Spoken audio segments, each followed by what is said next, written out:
ٹوٹیاں نہیں جس طرح ہوتی، تو وہ چھوٹا سا برآمدہ تھا، تو برآمدے کے اوپر بیٹھ کے وظائف کرتے تھے اور پھر اشراق کی نماز تک وہاں بیٹھتے اور پھر تشریف لے جاتے۔ گرمی کی شدت تھی تو حضرت فرائض کی ادائیگی کے بعد وہاں چلے گئے، تو نمازیوں نے آپس سے مشورہ کیا کہ یار حضرت کو عرض کریں کہ بارش کے لیے دعا کی جائے۔ تو حضرت جا کے وہاں اپنے وظائف میں لگ گئے، تو انہوں نے کہا چلو ہم مسجد کے سین میں کھڑے ہو جاتے، حضرت توجہ کریں گے تو عرض کریں گے۔ تو جتنے نمازی تھے وہ سارے صحن میں کھڑے ہو گئے اور برآمدے کے اوپر میاں صاحب وظائف میں لگے۔ جب آپ کی نظر پڑتی نا لوگوں کی جانب، تو جتنے بھی نمازی تھے سارے ہاتھوں سے اشارے کر کے کہتے، یعنی دعا کرو، زبان سے نہ بولتے، ہاتھوں کو ایسے ہلاتے اور یہ کہتے کہ ادھر آسمان کی طرف اشارہ کر کے کہتے دعا کرو۔ میاں صاحب پھر وظائف میں لگ جاتے۔ پھر جب میاں صاحب کی آنکھ اٹھتی نا تو یہ سارے ہاتھ اٹھاتے اور آسمان کی طرف ہاتھ اٹھا کہتے۔ میاں صاحب پھر وظائف میں لگ جاتے۔ جب 2-3 مرتبہ ایسا ہوا نا تو میاں صاحب کی ہنسی نکل گئی اور ایسے آسمان کی طرف دیکھ کے کہا چل ہن پا دے۔ کہتے ہیں بس یہ بات کہنے کی دیر تھی کہ چھم چھم می برسنے لگا۔ تو جب کوئی حضور کا ہو جاتا ہے تو رب اس کو اپنا محبوب بنا لیتا ہے۔ تو حضور کی محبت خدا کی محبوبیت کا ذریعہ ہے، اس لیے ہمیں حضور کا پیار اپنی روحوں میں موجزن کرنا ہے، حضور کی محبت اپنی روحوں میں اتارنی ہے، اور محبت اپنے تمام تر تقاضوں کے ساتھ جب روح پذیر ہوگی تو پھر ہمارا انداز زندگی بھی سنور جائے گا، ہماری آخرت بھی سنور جائے گی۔ محبت کے من جملہ تقاضوں میں سے سب سے بڑا تقاضا محبوب کی اطاعت ہے، کہ بندہ جس سے پیار کرتا ہے اس کی بات مانتا ہے۔ یہ ہے دعوی محبت کا ثبوت، اس کی دلیل۔ اور حضور کے صحابہ کی زندگیاں دیکھیے کہ انہوں نے حضور علیہ السلام کے ساتھ کیسے پیار کیا، حضور کی محبت میں اپنی عادتوں کو بدل دیا۔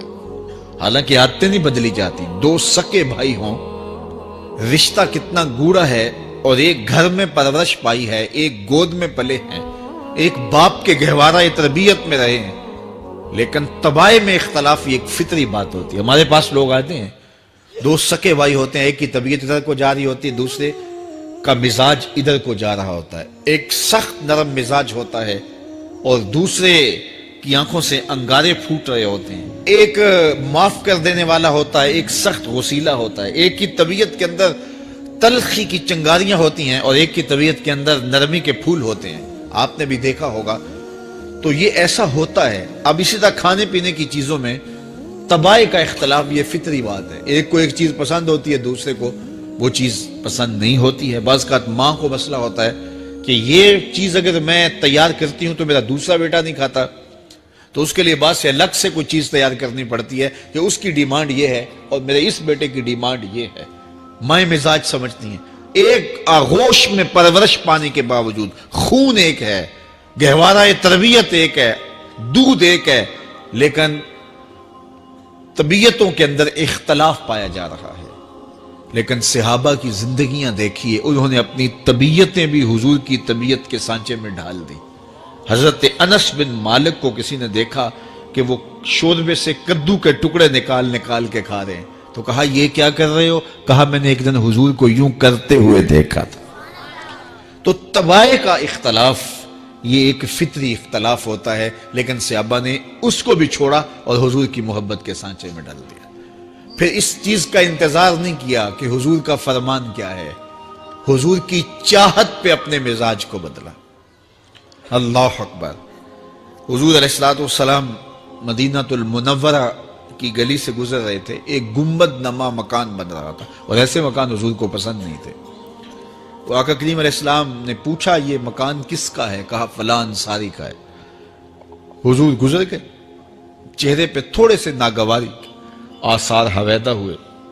کسی نے اس صحابی کو بتا دیا کہ حضور گزرے تھے، تیرے مکان کو دیکھا، شاید پسند نہیں آیا۔ 2-4 دن کے بعد حضور دوبارہ گزرے، دیکھا کہ وہاں ملبے کا ڈھیر پڑا ہوا تھا۔ فرمایا اس صحابی کو بلایا گیا، کہا میں پرسوں ترسوں گزرا تھا، تیرا مکان دیکھا تھا، یہ کیا ہوا؟ عرض کی میں نے گرا دیا ہے۔ فرمایا کیوں؟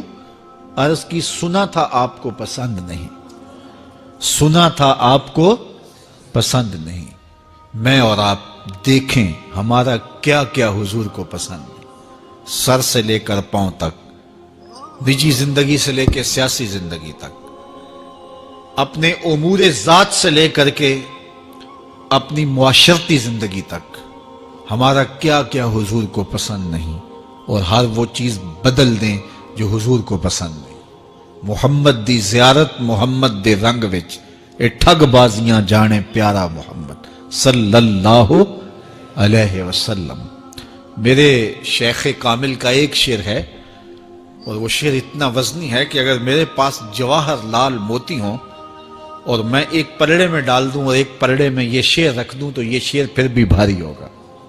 یاری لا تو پاک نبی سنگ، اے پر پوری یاری، پھر درود قبول ہے تیرا لکھ نہ لوں ایک واری۔ 1.25 لاکھ مرتبہ درود پڑھنا ایک طرف، اور ایک دفعہ حضور کی ذات پہ درود پڑھنا، ان کی محبت کے سانچے میں یوں ڈھل کر کے جو وہ کہتے ہیں وہ میری زندگی کا عمل ہے، یہ اس سے وزنی ہے، یہ اس سے بھاری ہے۔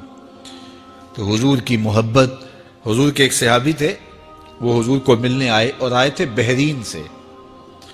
اچھا، انہوں نے حضور کو سلام کیا تو حضور نے رخ پھیر لیا، ناراضگی کا اظہار کیا، تو وہ سمجھے کہ شاید حضور نے ایسے ہی رخ پھیرا، تو جدھر حضور نے رخ پھیرا وہ ادھر جا کے سلام کرتے ہیں، تو حضور نے پھر رخ پھیر لیا، سمجھ گئے کہ حضور ناراض ہیں۔ اب انہیں سمجھ یہ نہیں آ رہی تھی کہ ناراضگی کا سبب کیا ہے۔ وہ اصحاب رسول سے پوچھنے لگے کہ حضور مجھ سے ناراض لگتے ہیں، آپ میں سے کوئی بتا سکتا ہے کہ حضور کیوں ناراض ہیں؟ اللہ اکبر! آج تو کوئی بڑا باپ ہو، مرشد ہو، استاد ہو، ناراض ہو جائے اور شاگرد کو ناراضگی کی وجہ معلوم نہ ہو تو وہ الٹا ناراض آگے سے ہو جاتا ہے کہ میں نے جرم کیوں کیا ہے کہ استاد کا مزاج بگڑ گیا ہے۔ اللہ اکبر! لیکن ذرا دیکھیے، رنگ دیکھیے محبت کے، وہ صحابہ سے پوچھتا پھرتا ہے کہ حضور مجھ سے ناراض ہیں، مجھے بتائیے کہ کیا سبب ہوا؟ تو انہوں نے کہا کہ یہ تیرے ہاتھ میں جو سونے کی انگوٹھی ہے، اس سے حضور ناراض ہیں، کیونکہ حضور اس کو منع کر چکے ہیں۔ امت کے لیے سونا چاندی حضور نے امت کے مردوں کے لیے منع فرما دیا، صرف 4.5 ماشے سے کچھ کم کی انگوٹھی چاندی کی، اور وہ بھی عدد میں 1 ہو، شریعت نے جائز رکھی ہے۔ اگر 2 ماشے کی 2 ہوں گی تو پھر بھی جائز نہیں۔ عورت کو جائز ہیں 10 انگوٹھیاں پہنے، سونے کی پہنے، چاندی کی پہنے، یہ اس کا زیور ہے۔ مرد کو زیور کی ضرورت نہیں ہے، زینت کی ضرورت نہیں ہے، لہذا مرد کے لیے 1 انگوٹھی رکھی گئی ہے، وہ بھی اس لیے کہ اگر وہ کہیں مشکل میں ہو تو اس کو بیچ کر کے 2 وقت کا کھانا لے سکے۔ باقی اس کے لیے انگوٹھی 4.5 ماشے سے کم کا چاندی یا سونا 1 ماشا ہی کیوں نہ ہو، اس کے لیے جائز نہیں ہے۔ تو اس نے سونے کی انگوٹھی پہن رکھی تھی، لیکن اسے حرمت کا پتہ نہیں تھا، تو اس نے کہا کہ حضور مجھ سے کیوں ناراض ہیں؟ تو صحابہ نے کہا شاید یہ اس انگوٹھی کی وجہ سے ناراض ہیں۔ تو اس نے یہ نہیں کہا کہ مجھے تو پتہ ہی نہیں تھا، میرا کیا قصور؟ خیر، اس نے انگوٹھی اتار کے حضور کو پیش کرتے کہا حضور آپ اس وجہ سے ناراض ہیں؟ حضور نے انگوٹھی پکڑی اور ایسے پھینک دی، ناراضگی کی وجہ ختم ہو گئی، وہ بیٹھ گیا، بات شروع ہو گئی۔